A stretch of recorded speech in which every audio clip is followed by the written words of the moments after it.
Eventos que realmente hemos organizado, ¿sí? Con el fin de estar actualizados en los temas de actualidad. Para mí es muy grato estar con ustedes y bueno, sé que no nos vamos a ver el día 23 de octubre y ya estamos en octubre, exactamente 18 días. Quiero desearles a todos felicidades, pásenla bien. Les entregamos ahí un pequeño corazón de amigo. Llévenselo de recuerdo, disfrútenlo y ojalá que les agrade estar aquí. Tengo el gusto de presentarles a nuestra profesora, que yo le agradezco infinitamente, porque es una profesora extraordinaria. Conmigo ha sido fabulosa. Hace muchos años que la conozco desde que estaba en el Hospital Juárez, tengo la fortuna de eso. Y ahora, bueno, ella está en el Hospital de Alta Especialidad de Iztapalapa. Es la directora de ahí, director médico, y bueno, nos va a hablar de este tema que es muy importante. Crisis hipertensiva. Entonces, por favor, somos poquitos todavía. ¿Desde el señalador o así? No. Desde acá. Sí, no. Bueno, vamos a tener un tema que es crisis hipertensiva.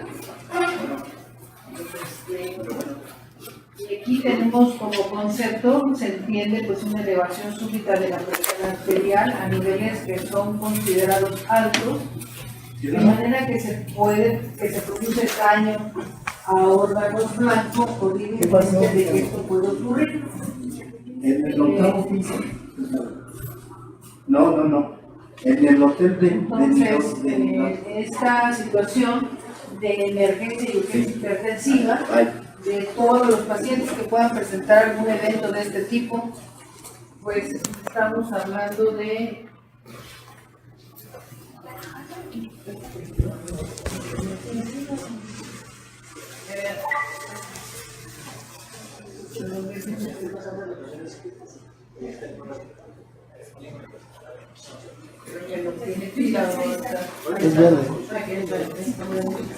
entonces se presenta en 1 a 2% de todos los pacientes que puedan ser hipertensos, o incluso pueden no ser hipertensos, pero hay situaciones de tensión, de veras y de angustia. Alguna gente normotensa puede registrar valores de 180, 110 de una manera súbita, sin conocerse previamente hipertenso. Imagínense una situación así tan agresiva que por más ecuanimidad que se quiera mostrar, pues definitivamente a ver para dónde corremos o cómo respondemos, y puede presentarse algún evento de ese tipo. Esta situación de emergencia hipertensiva, pues hace muchos años, están hablando de 1928, cuando ni siquiera medicamentos suficientes tenían. Y había unas mortalidades impresionantes, de esas situaciones que todavía el doctor Chávez Rivera, cuando eran hipertensos severos, hacían simpatectomía a nivel cervical con unos riesgos espantosos para frenar las respuestas simpáticas. Pero afortunadamente esto ha pasado a la historia y ha quedado en la historia. Entonces, a través del tiempo, pues sí contamos ya con fármacos que nos pueden permitir un manejo más adecuado, por más terrible que sea la hipertensión, y reconocer que hay pacientes que son refractarios a muchos manejos. Hay casos muy difíciles. Yo de manera especial en este momento estoy teniendo 3 pacientes con efectos adversos terribles a los medicamentos y que manejan presiones por arriba de 220, 230, y no es fácil en estos escenarios. Entonces, las mortalidades que eran impresionantes. Alguien hipertenso y les prometo que pasaba alguna complicación o terminaban en falla renal, pero sí iban a morir. En la actualidad se reporta 2.5% que puede ocurrir esta situación. El avanzo aquí. Okay. Entonces, para decirles que en esta clasificación o lo que están reportando JNS8, actualmente estos son los valores que se determinan. A partir de aquí el punto de corte dice, a partir de aquí ya es hipertenso esta persona, ¿no? Pero habrá que considerar el resto de los valores cuando hay factores de riesgo que puedan condicionar que se complique esto. Entonces, A partir de aquí ya se considera a un sujeto hipertenso. Sin embargo, a veces hay que leer las guías europeas, que ellos a veces no del todo y ni tan manera tan estricta aceptan esto. Y entender que también existe un mundo comercial que nos dirige, quieran ustedes o no, porque hasta a mí me dirige, ¿no? Entonces prescriba, haga, diga, no cuenta la opinión de un experto para nada. Tenemos que irnos de referencia a las guías de manejo que son establecidas bajo estándares donde se protocolizan 10, 15 mil pacientes en ambientes perfectamente controlados, donde no es la realidad de la vida de nadie. El paciente en nuestros escenarios cotidianos no tiene para comprar los medicamentos. Ahora, ha llegado una situación, no sé hasta dónde benéfica, no sé hasta dónde mala, en términos de que yo estoy ahora trabajando, arrancando esta unidad nueva. ¿Qué fue lo que pasó? Pero el paciente no está acostumbrado ya a comprar un medicamento, no está acostumbrado. Tú dile que va a pagar un 20 y más fácil que te haga una revolución en el hospital que pretender pagar. O sea, ¿qué está pasando? Yo no sé, pero si aceptamos medicamentos que no tienen un control de calidad adecuado. Ejemplo, todos estos similares y que están en todo el sistema de salud. Entonces, no sé hasta dónde vayamos, pero yo le prescribo a los pacientes, regresan. ¿Y qué pasó? Seguimos igual. ¿Por qué? Porque no se toman el medicamento, no me lo regalaron, no me lo voy a tomar. Bueno, pues entonces reconocer que pueden continuar mal y retemal y muy mal, salvo que ocurra alguna circunstancia que los haga que vuelvan a hacerse un poquito disciplinados en la toma de medicamentos. Entonces, en estos escenarios donde van sumándose factores de riesgo y aunque tengas tú estos valores de presión arterial, debes ya de ingresar a un tipo de tratamiento farmacológico para hacer lo que podemos determinar, se quedan con la plática, órgano protección. Entonces, aquí lo va marcando, esto está publicado en las guías de manejo. Ahora, ¿qué puede ocasionarte o qué sustrato o dónde se ha visto que más puede presentarse esta situación de una emergencia hipertensiva?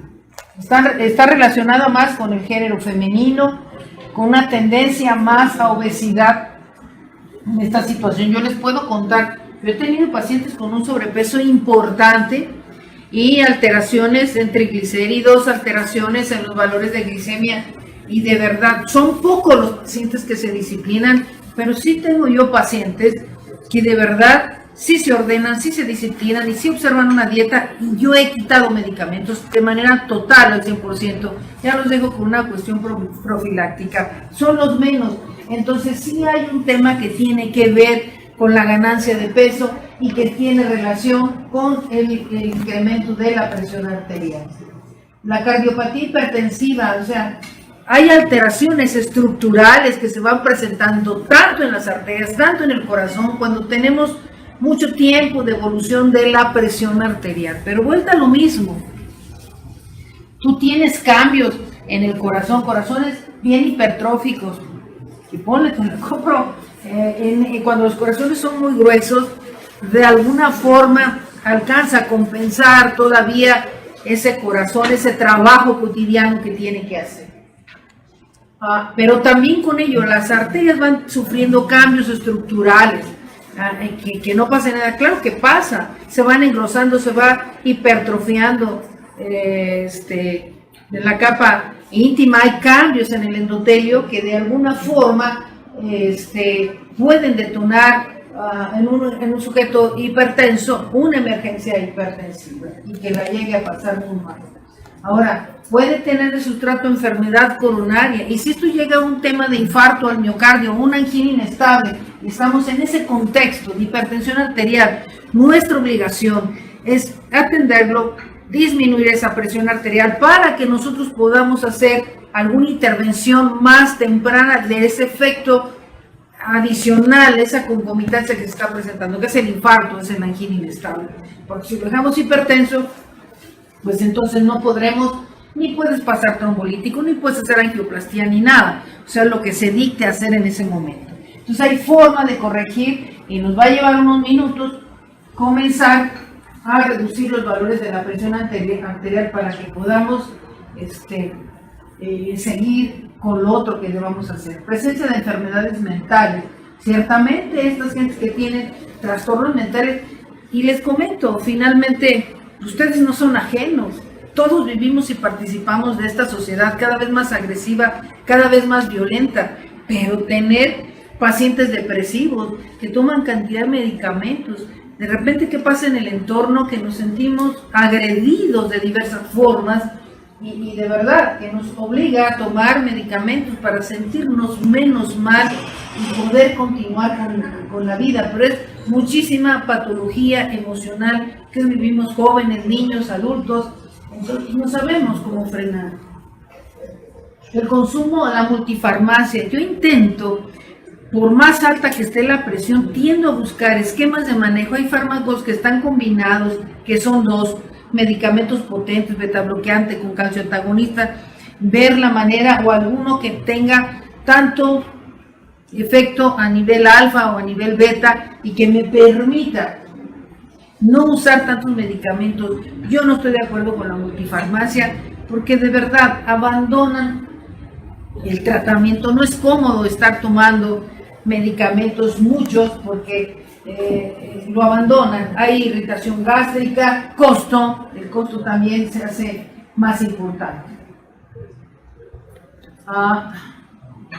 Ahora, hay una fuerte asociación cuando tú tienes un tema de... ¿Me regreso? ¿Me regreso al anterior? No, al anterior. Cuando tenemos un tema de emergencia hipertensiva, muchos pacientes de verdad abandonan el tratamiento. Puedo contar muchas historias. Tengo una amiga o tenía, yo no sé, en el paso del tiempo, a veces no sabemos si regresamos a lo que dejamos atrás. Yo no tengo tiempo de voltear lo que he dejado atrás.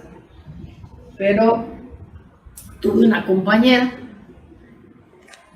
muy bien, y tenía un esposo bastante difícil y bastante cariñoso también por fuera. Entonces, bueno, alguna vez me consultaron porque era hipertenso, le prescribí, pero no, pues no sabemos, incompetentes y tal.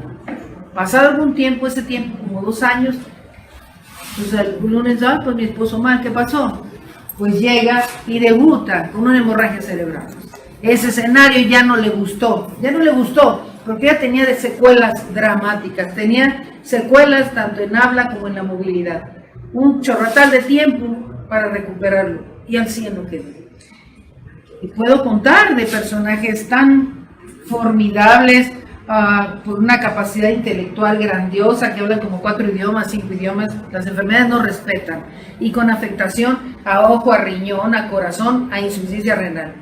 Y no, esto no es para mí, a mí no me toca. ¿Y por qué no te toca? A todos nos toca. ¿En qué momento rompes de la salud a la enfermedad? Es un momento de tu vida, y puede ser un niño, puede ser un adulto, y a lo mejor, y no a lo mejor, cuando vamos ganando años, estamos, claro, más propensos a tener algún problema de salud, y cambia en un momento tu vida. Entonces, tú no te disciplinas, tú no te ordenas, pues va a haber alguna consecuencia, como tampoco no tender a la exageración, porque eso lo he visto.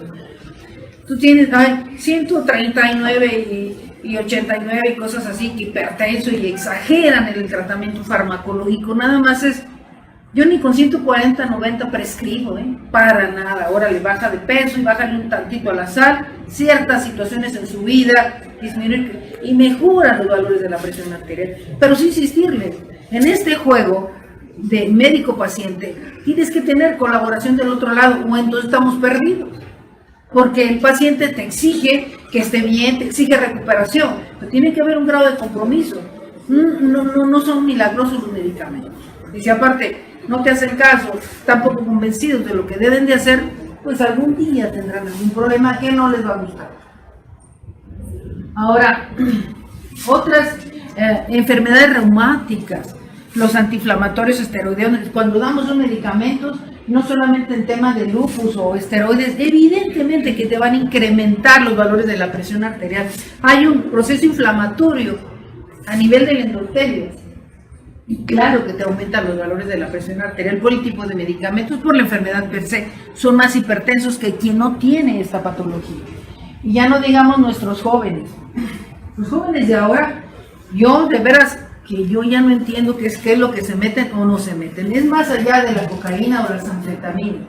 Yo cuando tengo un paciente joven que tiene un evento vascular cerebral, seguro que algo se comió, algo se puso, se metió, y si no se muere, pues quedan con secuelas muy importantes. Una gente que tiene alguna hiperreactividad a estas cosas que se aplican, pues caramba, pueden quedar con alguna secuela, pueden tener un infarto, pueden tener una hemorragia cerebral o una vasoconstricción muy importante y parar en una crisis hipertensiva. Entonces, hay muchas cosas con las cuales hoy día tenemos que trabajar. Ahora, en este escenario de emergencia hipertensiva, urgencia hipertensiva, ahorita espero que me capten un poquito. El tema de urgencia hipertensiva, sí lo pueden atender ustedes, y claro que lo pueden atender. Los otros escenarios no los podrán atender. Entonces, llega un paciente, probablemente es este valor. Yo tengo pacientes que me han llegado con 240, 140 y me dicen que no sienten nada, que se sienten muy bien, que no tienen molestia. ¿Qué hago? Pues que se pongan un poquito en reposo. Trato, es muy cara la hospitalización, así me lo pongan en un hospital público. Finalmente es una cama que hoy hay gran demanda porque tú tengas una cama disponible para internar a alguien. Bueno, yo me elimino, digo, sí puedo, pero lo veo cada 2 días, al siguiente día, según. Y le digo, y me hacen caso, y si no, estamos sumando los dos. O me va a hacer caso y va a hacer esto y va a hacer lo otro. Cuando determino que es un tema de urgencia hipertensiva. ¿Sí? Pueden tener sus valores, muchas veces los he visto. Y a ver, ya interrogo cómo está. Verifico que verdaderamente no tenga daño a un órgano importante y si no va a tratamiento a casa y le prescribo y lo reviso a los 2 días. Claro que me fijo en el contexto en que está esa presión arterial. Gordito, que generalmente tiene una descarga simpática muy acelerada, el paciente joven también tiene una descarga simpática, que si es isquémico, que si es valvular, que tiene antecedentes de evento vascular cerebral. Me fijo, estudio el contexto y ya vemos, no tiene manifestaciones que me determinen que es una emergencia hipertensiva. Esto, que son muchísimos, los manejo en domicilio. La emergencia hipertensiva es para hospital. Entonces, la urgencia hipertensiva sí puede ser tus valores y decirte no siento ninguna molestia, pero en cambio te llega un cristiano que con 160, 100 está teniendo una emergencia. Entonces, aquí es mucho de la sintomatología y de lo que vas a encontrar a la exploración. Y bueno, cuando estás en este escenario, no necesariamente, y jamás lo hagan, jamás lo hagan, y a fuerza le quieren bajar la presión y que se vaya con 110, 70, con 120 o 130, no lo hagan. Si hay latente algún problema vascular, ustedes bajando la presión arterial van a precipitar que aparezca ese evento vascular. Afortunadamente son los menos, pero si aparecen, te puedes tener un infarto, puedes tener un infarto cerebral, puedes dañar más al riñón. Debe ser un descenso gradual, sostenido, y a veces con que pongan nomás en reposo al paciente puede mejorar de manera muy importante. La siguiente. Entonces, la emergencia hipertensiva, definitivamente el paciente debe de estar hospitalizado, porque tiene una cosa muy grave, que no puede ser manejado en domicilio ni en el consultorio. Y aquí, bueno, han establecido que en función de la presión media que se registre, pues bajar el 25% de ese valor de la presión arterial. Pero también hay personas muy hábiles que te responden muy fácil, o depende del escenario. Yo de manera particular, en los pacientes que tienen un evento vascular cerebral, ¿cómo da trabajo reducir la presión arterial ni al 25? Da mucho trabajo, tienes que utilizar dosis elevadas de medicamentos. Entonces, estos son los problemas que pueden ocurrir: disección aórtica, edema agudo pulmonar, un accidente vascular cerebral. Pase, por favor.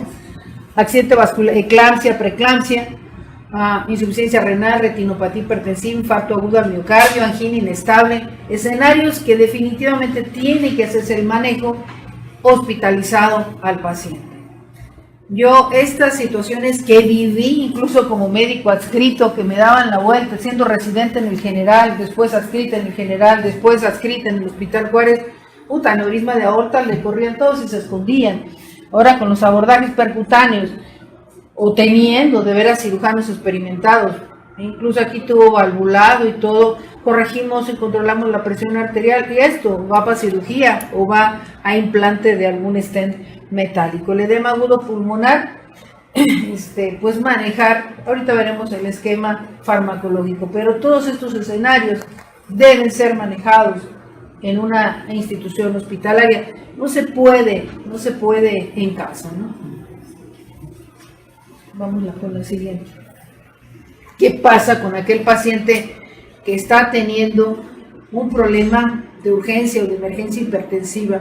Todos estos mecanismos reguladores, si bien existe una situación de autorregulación, porque de veras a veces ustedes se van a desmayar, ver que el paciente tiene 190, 140 y los que están desmayados somos nosotros, que el paciente te dice que no tiene ninguna molestia y a fuerzas te asustaste tanto que quieres bajarle la presión arterial. El tema no es así, le dices no vaya a manejar, váyase a descansar a su casa y esta es su prescripción que debes acomodar de acuerdo a todo el contexto del paciente. No son estándares. De repente hay todos los sartán, hay una epidemia de los sartán, y perdón, ¿por qué todos los sartán? ¿O por qué todos IECA? ¿O por qué todos ARA? ¿O por qué todos calcio antagonista? Hay que fijarnos en qué escenario estamos. Entonces, durante muchos años, el sujeto que es hipertenso, pues hay una situación de que se va controlando el paciente, se va adaptando esa resistencia, se va adaptando ese corazón a ese escenario de que hay presiones altísimas en su entorno. Entonces el cuerpo se va adaptando. Cuando se rompe esa regulación, pues se secretan todas estas sustancias que van a hacer que exista una vasoconstricción muy importante por aumento de las resistencias, que se aumenta todo esto, ¿no? Entonces te lleva a todo esto, pero además se empieza a liberar todas estas situaciones y estos otros factores que te van a incrementar la agregabilidad plaquetaria y bueno, hay cierto proceso inflamatorio hasta que llegas a la necrosis y al edema alrededor de la célula y del vaso sanguíneo. Entonces toda esta situación, esta vasoconstricción, este daño endotelial, estos elementos que en un momento dado la regulación debiese ser, hay que jugar entre la vasodilatación y vasoconstricción y resulta que no, que tenemos una prevalencia de estas sustancias que te van a venir a afectar esa regulación endotelial, ocasionándote tanta vasoconstricción. Y créanmelo que esa vasoconstricción es muy importante. Uno como hemodinamista tiene oportunidad de vivirla. Yo a veces he metido un catéter, sobre todo ahora que hacemos cateterismos radiales. Entonces me meten un catéter y de veras la arteria lo atrapa y no te lo suelta. Si tú quieres sacarlo, te trae la arteria completa. Entonces hay que se quede y mejor hacemos el abordaje por otra parte. Entonces una vasoconstricción tan importante que no la crees hasta que la vives, ¿no? Entonces, sumado a estas cuestiones que te van a hacer que se aumente la agregación plaquetaria y necrosis fibrinoide y edema, y bueno, finalmente va a venir esa expresión, ese daño a órgano blanco que se va a manifestar. Seguimos con la siguiente. Y el mismo tema ocurre con aquellas pacientes que están embarazadas y que acusan con preeclampsia, eclampsia o síndrome de Hell. Pues estos mecanismos vasorreguladores están perfectamente alterados de tal manera que también te llevan a esa vasoconstricción, te llevan a un incremento de la presión sanguínea y también sumado porque hay un mayor volumen circulante en la embarazada. Y esto te lleva también a estos mecanismos que se alteran a una pérdida de proteínas a través de la orina. Y bueno, este es un escenario que aquí yo no soy lo más experto. La siguiente. Eso lo manejan muy bien los intensivistas porque creo que ni los obstetras. Los obstetras se esconden, los obstetras le dan la vuelta. Ahí lo manejan, lo manejan los intensivistas. ¿Qué síntomas puedes tú tener con frecuencia? Cefalea muy intensa. Tampoco confundirlo con los migrañosos. O tienen 140, 90, 150, si tráiganme 4 o 20 pacientes de esos. Si eso fuera una crisis hipertensiva. Entonces, a lo mejor la misma cefalea por la tensión, al contrario, es la que te está despertando ese mecanismo regulador de vasoconstricción y te aumenta la presión arterial. Epistaxis, 17%. Yo en un tema de emergencia hipertensiva poco lo llego a ver. Los otorrinos dicen que sí, yo les digo que no. Entonces ahí estamos como peleándonos, pero poco lo he visto. Y claro, agitación psicomotora si tienes algún tema de edema cerebral. Dolor torácico, sí. Hay aumentos tan importantes de la presión arterial que el corazón, al contraerse y tratar de expulsar ese volumen sanguíneo, la presión, las resistencias periféricas están incrementadas de forma muy importante, su esfuerzo es muy grande, el llenado a las coronarias se disminuye más, está hipertrófico, la relación vaso-miocito no es proporcional, entonces te da ese dolor torácico, puedes tener disnea, ¿qué tal si tienes falla cardíaca? O incluso porque la presión esté muy alta, déficit neurológico que te puede pasar con isquemia, por infarto de alguna arteria, te puede pasar por hemorragia, edema agudo pulmonar, cuando fallan estos mecanismos reguladores o el corazón se ha dilatado o la presión, el paciente hipertenso, la arritmia más frecuente que desencadena es fibrilación auricular.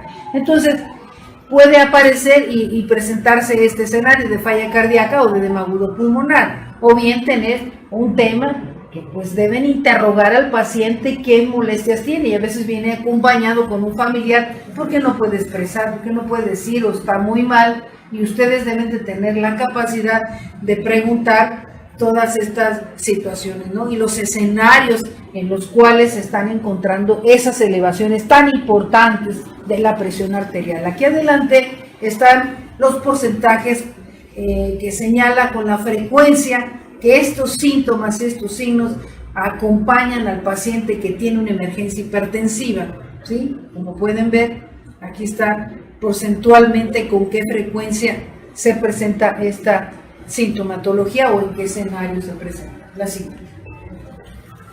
Es muy importante, miren ustedes, como clínicos, les prometo que la clínica les da diagnósticos. ¿Cómo es posible que yo no pueda diagnosticar una coartación de aorta? No hay pulsos en las extremidades inferiores.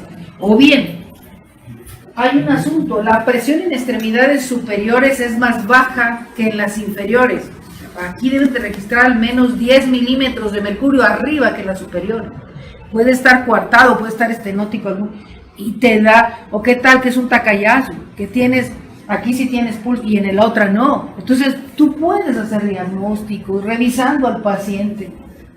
Entonces, revisar el estado de conciencia, está alerta, se mueve, los reflejos, todo eso lo tienes que revisar. El fondo de ojo, yo admito, no es fácil, pero si lo comienzas a hacer, llega un momento en que sí tú comienzas a ver la relación con la arteria y la vena, pero tienes que comenzar a hacerlo y empiezas a ver cosas, pero si no lo haces nunca, pues nunca vamos a poder ver nada. Presencia de galopes, soplos, estertores, y yo les cuento, esto no es un tema criticable a nadie.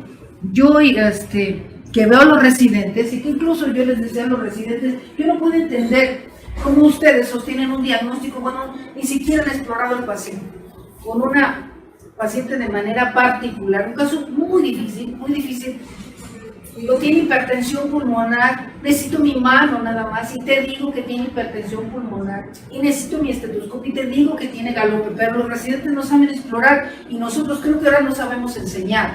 Entonces, yo puedo saber si está crecido el ventrículo derecho, puedo saber si está crecido el izquierdo, con solo mi mano.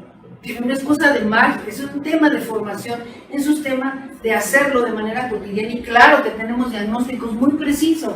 Entonces, yo reviso y me salen con unas historias. Esta paciente tiene falla derecha que nunca viste. Tiene 6 meses con la paciente y le has dicho y le has tornado y no sabes que tiene falla derecha. No lo sabes porque no sabes explorar. Entonces, es un asunto que hay que ver, que hay que estar y revisando siempre al paciente, y hay algo que no nos cuadra y decimos, bueno, ¿esto a qué pueda corresponder? Entonces hay que revisar, y claro que tenemos diagnósticos, y siempre buscar. Tú tienes un paciente, lo acuestas, pulsos, siempre tocas pulsos, tocas el abdomen, puedes encontrar un soplo con solo tocar, acá puedes tener una glándula tiroidea. Yo he tenido pacientes con crisis hipertensiva y son hipertiroideos. Entonces, les puedo contar de muchos casos que he vivido, y no es más que explorar al paciente, pero si no lo exploramos, no esperen que un gabinete, no esperen que un laboratorio les dé el diagnóstico, porque ni siquiera piensan en la existencia de que hay este problema. Entonces, hay que aprender a revisar qué utiliza en la clínica, o yo no sé qué está pasando. Yo tuve buenos profesores en el General de México, que es una institución, yo creo que mucha gente queremos, igual que el Juárez. Ha sido formador de todos los institutos de este Hospital General, de cardiología, de nutrición, de neurología, pero ya lo vemos feo, ¿no? Entonces, yo tuve grandes maestros que me enseñaron a explorar a los pacientes y puedo construir diagnósticos. No espero un eco para que me diga, ay, ¿qué tiene esto? No lo espero. Eso me ayuda para fortalecer lo que yo ya construí. Pero si estoy esperando que me dé el diagnóstico el gabinete, valiente cosa, ¿no? La siguiente. Entonces, ¿qué vamos a solicitar? El general de orina, ¿qué tal si tiene proteinuria? La biometría hemática. Aquí hay otro tema. La biometría hemática, miren ustedes, hay pacientes con alteraciones hematológicas, muy frecuente el paciente con poliglobulia, el paciente fisematoso, el paciente poposo, que desatura. La desaturación, la baja te hace vasoconstricción y te lleva a incrementos de la presión arterial, y la poliglobulia misma, una masa eritrocitaria tan grande como decir, ahora tengo 17 y 44 en hematocrito, perfecto, pero ¿qué tal si tienes 22? ¿Qué tal si tienes 19 y te desatura? Pues esa puede ser la causa del por qué el sujeto sea hipertenso. Metalnefrina, si se sospecha de feocromocitoma, tiene una particularidad. Pensar en feocromocitoma, primero, es una patología poco frecuente, es muy de jóvenes, pero sobre todo cuando viene esa descarga simpática, esa descarga catecolamínica, se ponen como ansiosos, temblorosos, taquicárdicos, y en ese momento sube la presión arterial. Y se dice que pues en ese momento podemos encontrar con más precisión esa liberación de metanefrinas en orina. Química sanguínea, ¿qué tal si tiene daño renal ya per se? Pues habrá que verle, ¿no? Electrocardiograma, por si ver si es un isquémico, o la presión arterial también ya le he dejado alguna situación importante como arritmia, como fibrilación auricular que crezca, el ventrículo, la radiografía de tórax, que tú ves esa congestión pulmonar, ultrasonido renal. Aquí, miren ustedes, de todas las hipertensiones que podamos conocer, el 95% hay 50,000 teorías, 5% sabemos que la ocasiona. De esas que podemos determinar, el 3% es de origen renal.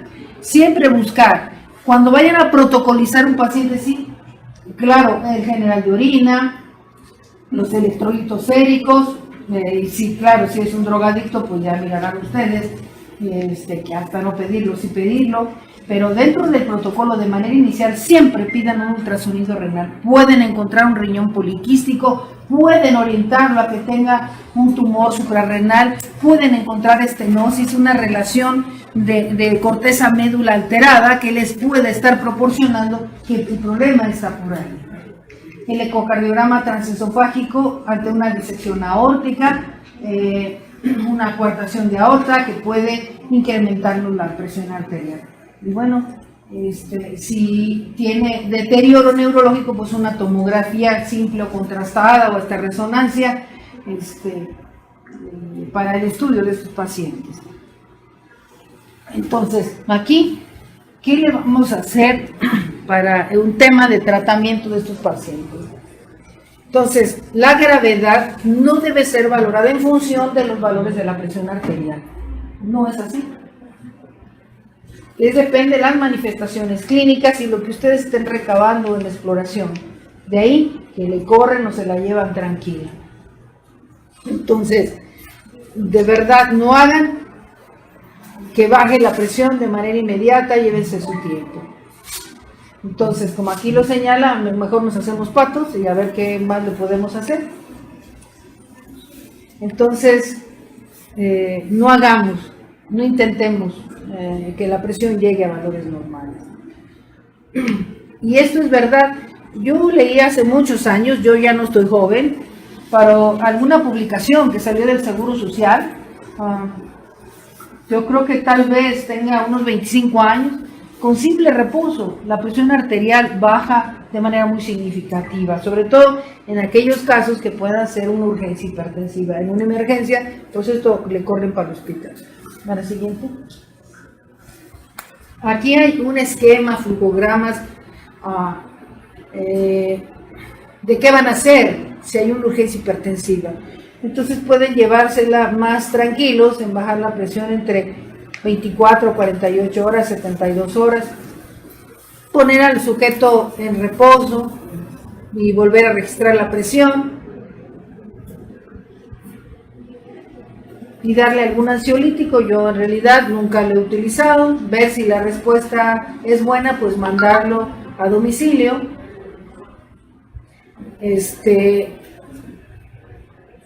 Aquí intentar, si no recibe tratamiento, pues empezar con captopril, que pueden intentarlo cada 30 minutos, asociarle algo más y ver si tiene buena respuesta. Si no tiene buena respuesta, pues va para el hospital. La siguiente.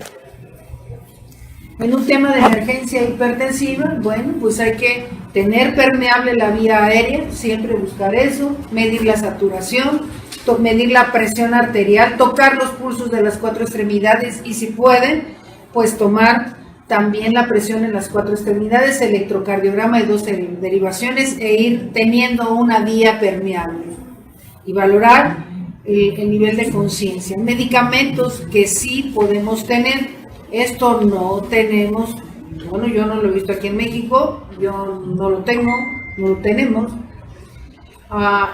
Pueden utilizar nitroglicerina. Ahorita vemos de manera más precisa otros medicamentos que podemos utilizar, ¿no? Pero esto es lo principal, fundamental que deben de comenzar a hacer, porque cada una situación de emergencia hipertensiva tiene algo atrás. ¿Qué tenemos de cada uno de estos para que nosotros determinemos qué vamos a hacer? La siguiente. Entonces, reposo y medicación oral, controlar la presión en 24-48 horas cuando tratemos de una urgencia hipertensiva, o disminuir 1/3 de la presión de pulso, que no es más que la diferencia que tengan de la sistólica a la diastólica, evitar las reducciones rápidas. Y el control ambulatorio, les digo yo aquí lo cito a los 3 días, checo que todo va bien, generalmente hay una respuesta favorable. La siguiente. Ahora, cuando hay una emergencia hipertensiva, hay que buscar medicamentos que sean de fácil titulación, que su efecto sea breve. Evidentemente hay que hacer su manejo en unidades de cuidados intensivos y considerar si ponemos una vía arterial, sobre todo si el paciente está muy complicado, pues si vale la pena para estar monitoreando de manera más clara la presión arterial y cómo le va bajando. La siguiente. Y bueno, simplemente para decir que las recomendaciones que establecen, de acuerdo a las guías de manejo, bueno, pues más que nada aquí es frenar el daño a órgano blanco y pues si lo tiene va para el hospital. La siguiente, y nuevamente insistir, el porcentaje que lo debes de bajar y el grado de recomendaciones hasta lo ponen por colores, ¿sí? Y el nivel de evidencia que tiene cada uno de ellos para decir, pues ya hacemos de este modo, del otro. de acuerdo a la evidencia y a la recomendación que establezcan las guías de manejo. La siguiente. Aquí hay medicamentos que pueden utilizar en una urgencia hipertensiva.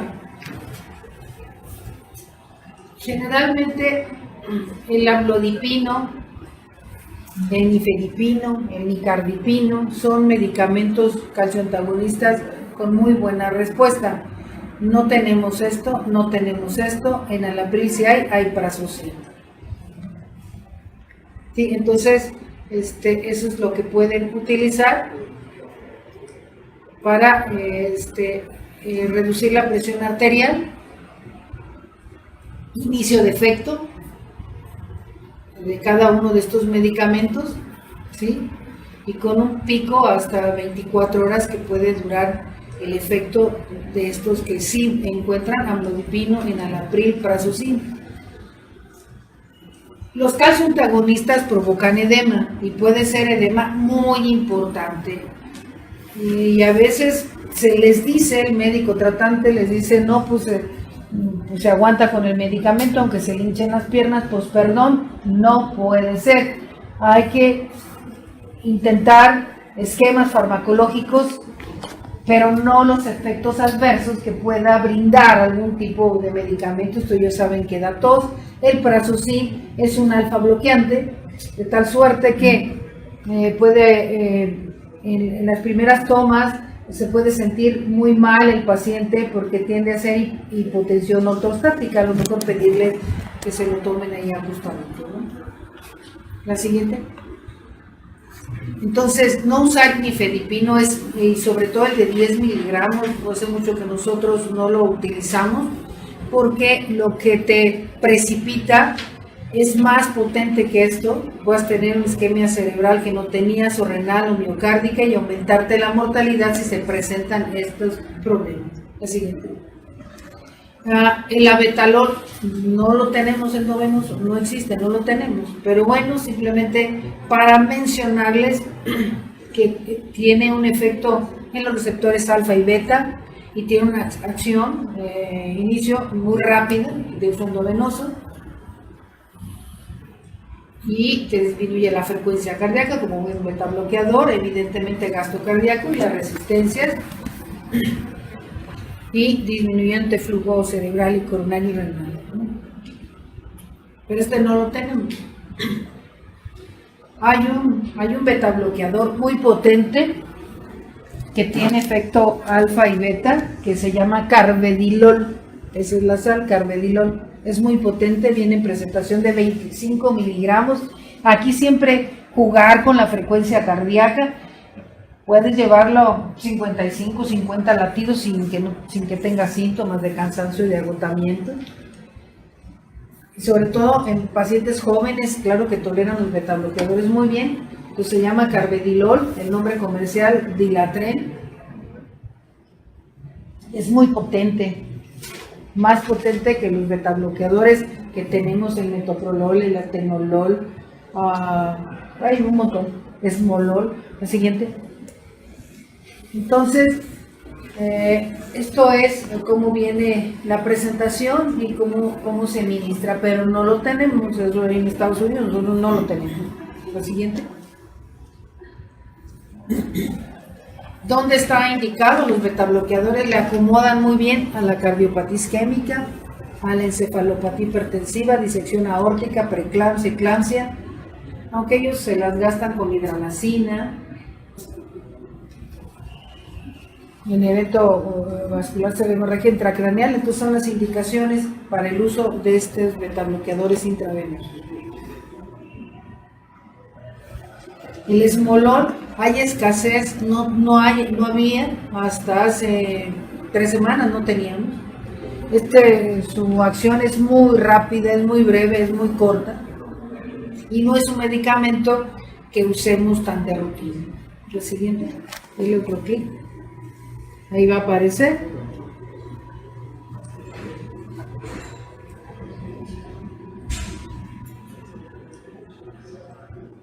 Lo usan mucho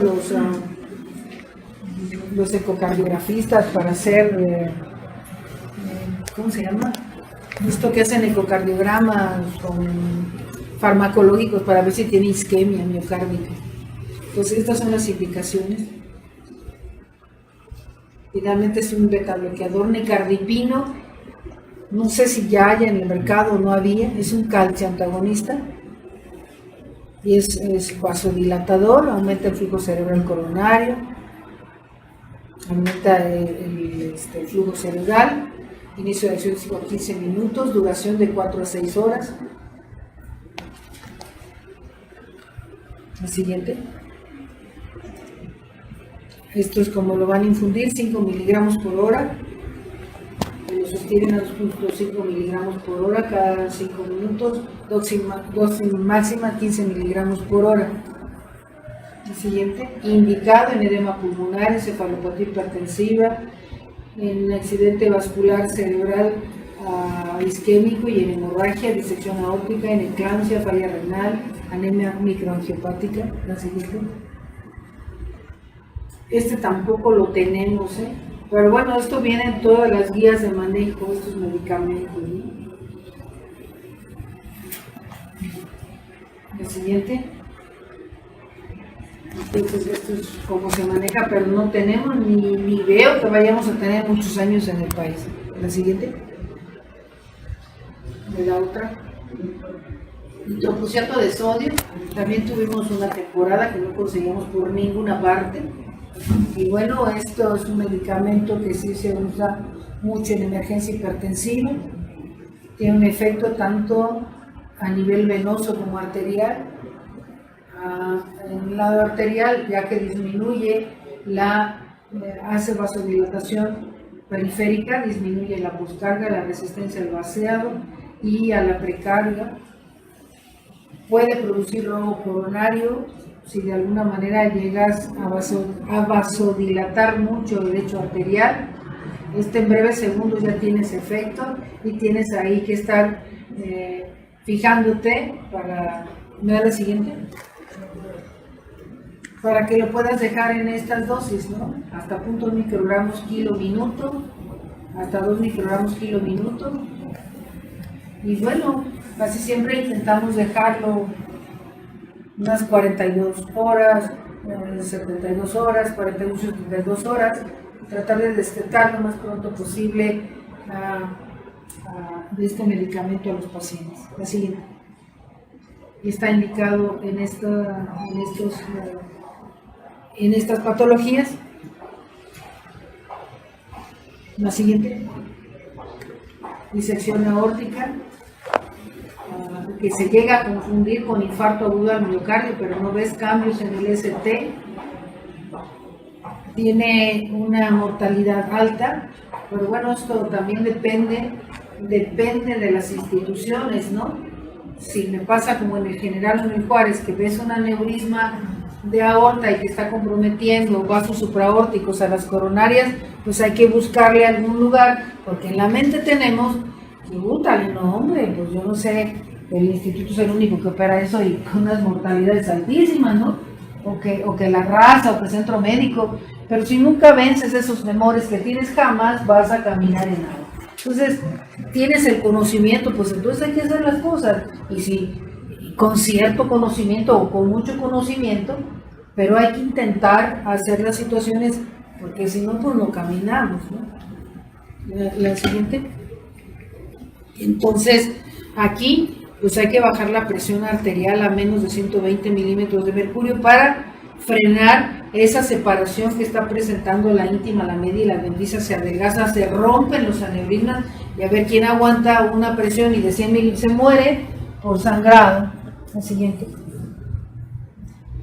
Y entonces aquí espléndidamente los betabloqueadores, ninguno de estos dos tenemos, pero sí, hombre, tienen metoprolol, tienen el que les acabo de decir, el atenolol, que eso sí tienen, es más, esos medicamentos sí los tienen en el cuadro básico, el metoprolol, atenolol, sí los tienen, probablemente el carbedilol y otros más, ¿no? Y estos que nos van a ayudar para una baja de presión más rápida si estuviéramos en este escenario, y podemos utilizar este medicamento e ir metiendo los betabloqueadores. Si esto se permite, si tiene frecuencias de 50 latidos por minuto, está bloqueado de manera natural, pues no hay que meterle más beta bloqueador. La siguiente. En la cefalopatía hipertensiva, pues hay edema cerebral, hemorragias o petequias, microinfartos, la manifestación cefalea, náuseas, vómito, alteración visual, confusión, debilidad, convulsiones, pérdida de la movilidad de alguna extremidad, pérdida del habla, y estamos ante una situación de una encefalopatía hipertensiva. La siguiente. Y bueno, aquí también cabe el uso de betabloqueantes, cabe el uso de calcio antagonistas, tienen el amlodipino, tienen el nifedipino que pueden utilizar, pero ya en el seguimiento, no de manera aguda, no el nifedipino, no